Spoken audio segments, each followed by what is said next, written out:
So NBA 2K19 has been out for over 5 months now, and in the weeks prior to release and after release, there was some talk of gameplay improvements, such as the AI defense, what was considered a shot contest, and overall shot consistency.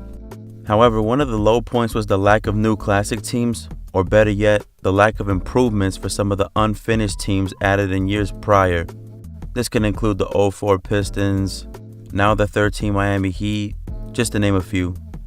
In this video series, I'll be presenting some of the teams from individual decades that I would love to see added in upcoming 2K releases. Just a disclaimer, I know some legendary NBA players have held out of being included in the 2K series, but that doesn't mean I don't want to see them added any less. Without further ado, the man from Jersey here, let's get started. First, we have the 2000 Indiana Pacers. Now, I know that Reggie Miller has already declined being in the 2K games, but Miller himself stated that this was due to low compensation for his likeness being included in the game. While it's unfortunate that Miller has not appeared in the 2K game after his retirement, his reason for not being included in the game does not mean we should rule it out for good. Aside from that, the Pacers are a team that has enjoyed much success since their move to the NBA in 1976. They have qualified for the playoffs 23 times and advanced to the Eastern Conference Finals on 8 separate occasions. Despite this success, the Pacers only made it to the NBA Finals once, in the year 2000, where they lost to the Lakers in 6 games. The series was a lot closer than people would think, with the Lakers squeezing out wins in games 4 and 6 by 2 and 5 points respectively. This Pacers team is arguably one of the deepest teams in their franchise's history. With a starting 5 of Mark Jackson, Reggie Miller, Jalen Rose, Dale Davis, and Rick Smits, it's no surprise that this team won 56 games during the 2000 season. During the regular season, the Pacers had 5 players average double digits in scoring. These players were Reggie Miller, Jalen Rose, Dale Davis, Rick Smits, and Austin Crozier, whose strong performance during the 2000 finals would earn him a large contract. Mark Jackson was also a solid pass-first point guard. The 2000 Pacers had the number 1 offensive rating in the entire NBA and were ranked 13th in defensive rating. This Pacers team will translate well to 2K as they can play multiple styles such as a small ball lineup with a 6'8" Jalen Rose at the 1. Rose is able to play the 1 due to his exceptional passing ability. Surround that with a plethora of shooters such as Reggie Miller, Austin Crozier, Al Harrington, and Chris Mullin, and you have a small ball lineup that can make most people rage quit. You can also opt to play a conventional style with Dale Davis and Rick Smits at the 4 and 5, enforcing the paint and grabbing rebounds in abundance. Lastly, you can play a bigger lineup with Rose at the 1, Miller at the 2, Davis and Smith at the 4 and 5, and any combination of Harrington, Crozier, and Mullin at the 3 for floor spacing. Next, we have the 2001 Milwaukee Bucks. This Bucks team came within a game of making the 2001 NBA Finals, and some have even questioned their Eastern Conference Finals series against the Sixers as being in favor of the Sixers. But we're not here to speculate. What's fact is that this Bucks team had a solid big 3 of Sam Cassell, Ray Allen, and Glenn Big Dog Robinson, who could all go out and get 20 points on any given night.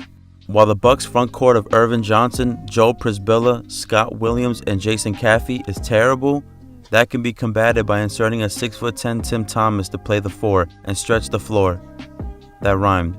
The Bucks also had a few gems off their bench which could be exploited in 2K, such as a rookie Michael Redd, a defensive-minded guard in Lindsey Hunter, and Rafer Alston, cause why not? In real life, this Bucks team had the number 1 offensive rating during the 2001 season, and with several scoring options, I believe they would translate nicely in 2K. Next, we have the 2003 Washington Wizards. I know this team will be an unpopular choice as many people would like to forget Jordan's Wizards days, but honestly, playing as MJ in a Wizards uniform would be awesome. While his Wizards team only won 37 games during the 03 season, I wouldn't be quick to call them a terrible team. They had Larry Hughes and Jerry Stackhouse as their starting backcourt, and a hodgepodge of big men such as Charles Oakley, Brendan Haywood, Christian Laettner, and Etan Thomas. In all honesty, I'd rather play as the 03 Wizards than the 65 Lakers or the 1990 Cavs, but we all know why they're in the game to begin with. Next, we have the 03 New Jersey Nets. Now, I'm not saying 2K should have both the 02 and 03 Nets in their game.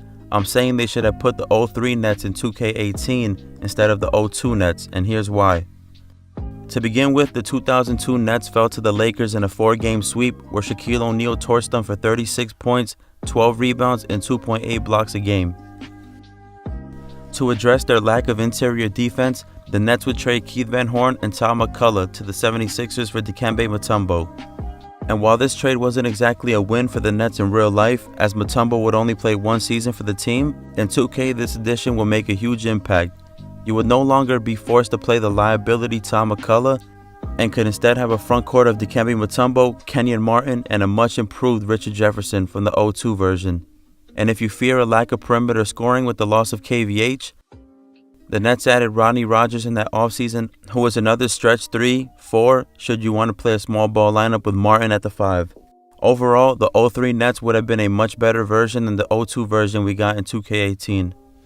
While I understand that the 02 Nets won 52 games, their most in franchise history, I believe the 03 Nets were an overall better team, as they swept their final 2 playoff matchups on their way to the finals and even won 2 games against the Spurs.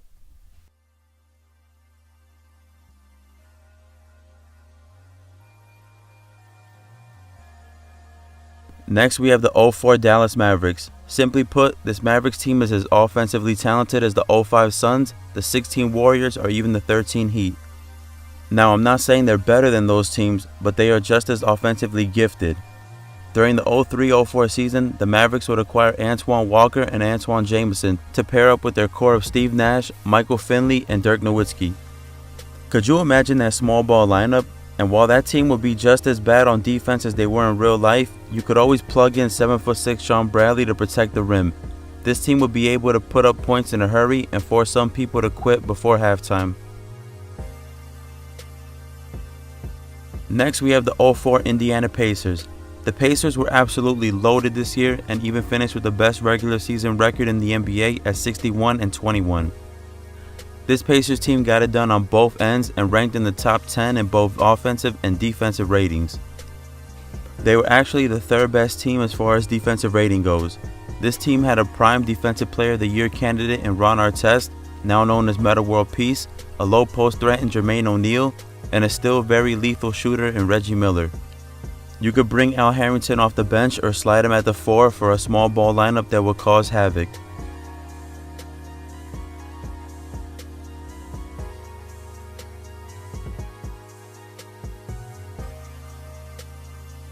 Next, we have the 07 Dallas Mavericks.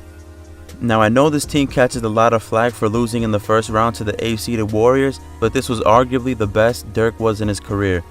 Dirk won the MVP this season, and the Mavs were an amazing team during the regular season.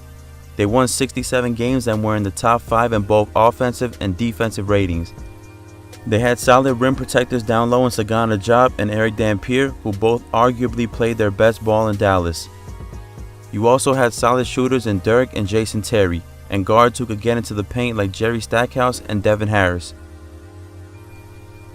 Then you also had Josh Howard, who got his only All-Star nod during this season. You can easily play a small ball lineup of Harris, Terry, Stackhouse, Howard, and Nowitzki, or play conventional with rim protectors. This Mavs team is versatile.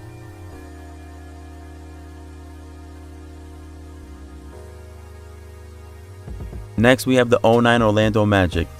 Now that we know the 2K version of Hedo is Steph Curry with a 40-inch vertical, this Magic team would be an absolute nightmare. But even if Turkoglu was dumbed down, this Magic team would still be just as good as they were in real life.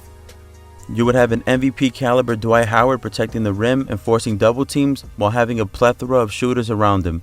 The Turkoglu-Rashard Lewis combo would force so many players to rage quit after about their 4th or 5th wide open three-pointer. Jameer Nelson was an all-star this season who could run the offense while also spacing the floor, and with solid bench guys in Marcin Gortat, JJ Redick, Rafer Alston, and Mikael Pietrus, this Magic team would be so fun to play with. Oh, and did I mention the Magic were first in defensive rating this season? Just something to think about. Next, we have the 09 Denver Nuggets. The 09 Nuggets are best known as the team Carmelo Anthony would get the furthest in the playoffs with. During the season, the Nuggets would rank in the top 10 in both offensive and defensive rating and would advance all the way to the Western Conference Finals, where they would fall to Kobe and the Lakers in 6 games. As far as the roster is constructed, you still have an all-star caliber guard in Chauncey Billups, rim protectors in Nene and Kenyon Martin, a floor spacer in J.R. Smith, and an offensive juggernaut in Carmelo Anthony. Linus Klesla and Chris Anderson will most likely be the first two players off the bench, which is a knock on this Nuggets team. But with 5-minute online quarters, the starters should be able to hold it down.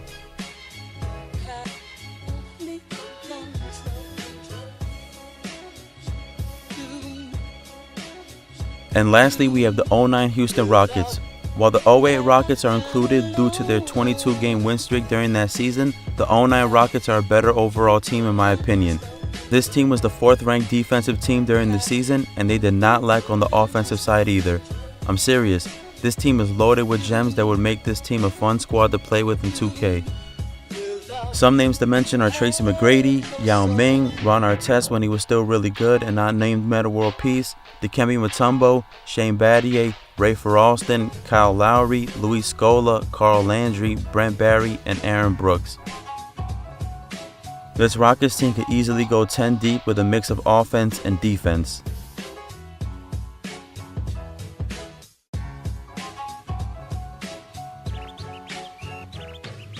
And that's going to wrap it up for this video, guys. Those are 10, I think maybe 11 teams I would like to see added to 2K from the 2000 era.